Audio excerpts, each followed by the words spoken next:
Hey guys, in this problem we are going to try a two sample t-test where we are going to put the numbers into our calculator and then figure out the hypothesis test, the t-test, the p-value, and so on. So let's read it really quickly.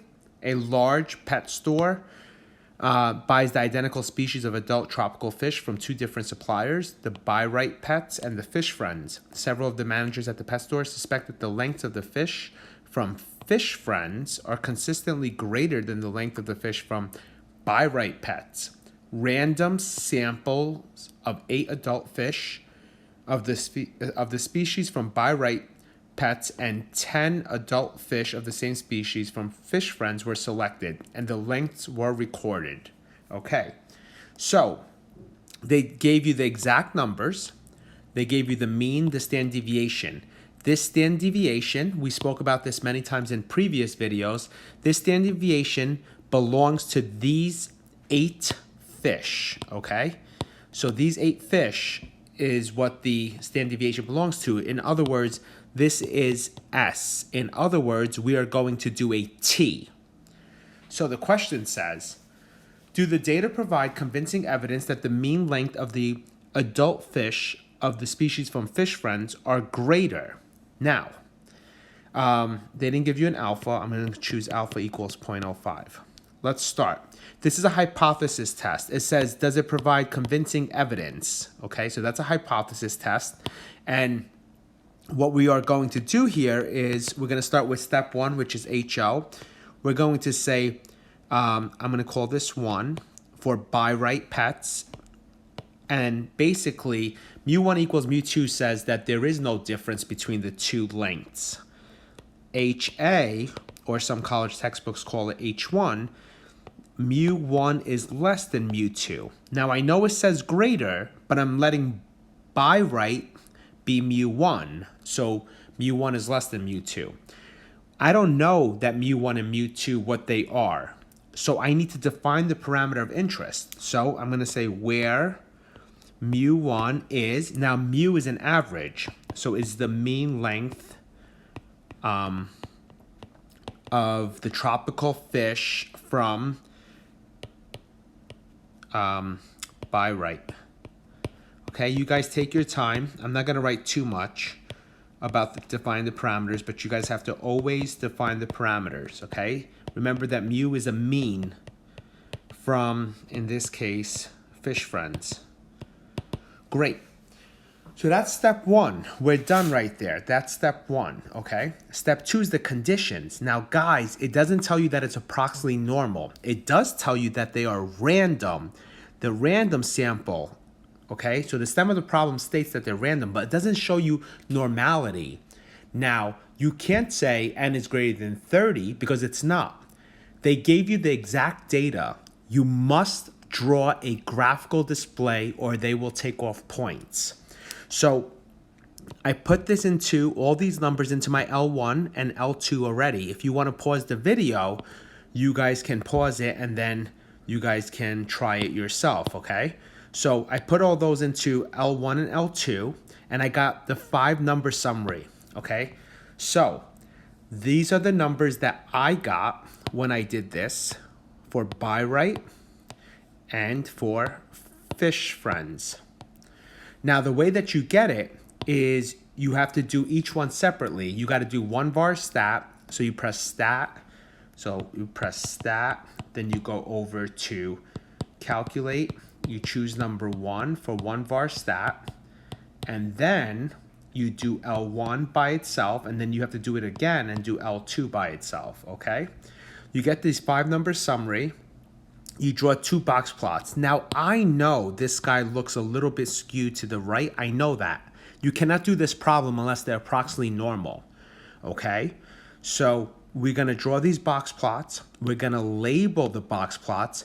Now, this skill actually goes in order. I just didn't fill in each one. That's okay, as long as I go in order. So this is, if you think about it, 2.6, 2.7, 2.8, 2.9, 3. 3.1, 2, 3, 4. I went by 0.1s, okay? So make sure you just go by the same exact number. you have to draw parallel box plots right on top of each other, okay?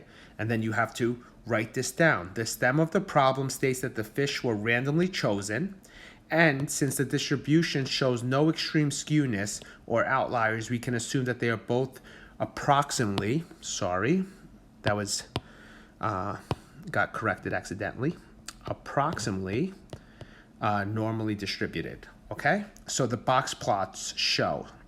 So the box plots show.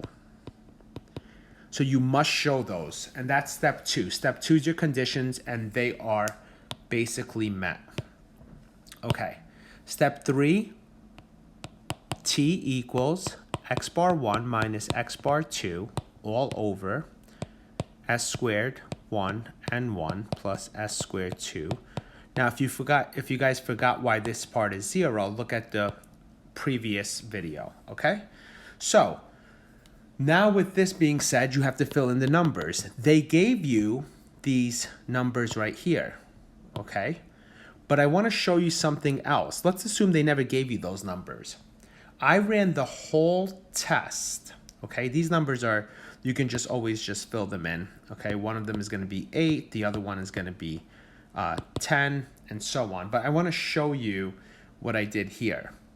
I went to stat, okay? I went to edit. I put everything into list 1, everything into list 2. Once I did that, I went and I said stat again, and then I went to test. I went to 2 sample t-test. I went to data, okay? I did list 1, list 2. I did less than, because remember, by right is first, okay? This is fish friends, okay? After that, I hit calculate, and I got my t, my p, my degrees of freedom. Make sure you jot down the degrees of freedom.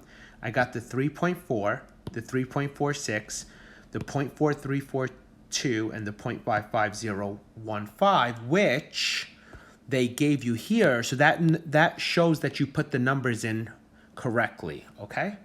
So you're going to have to just put these numbers in. So it's 3.4 minus 3.6, excuse me, 3.46. And then you guys can fill out the rest here. It's going to be 0.434 and 0.55 squared, 0.55 squared. And then your t is going to be basically what you found here. So your t will be this guy. Your p-value is almost 0.40.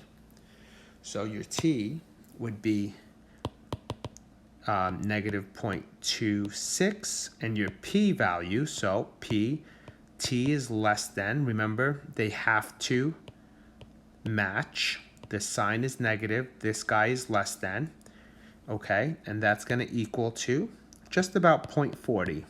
That's a huge p-value.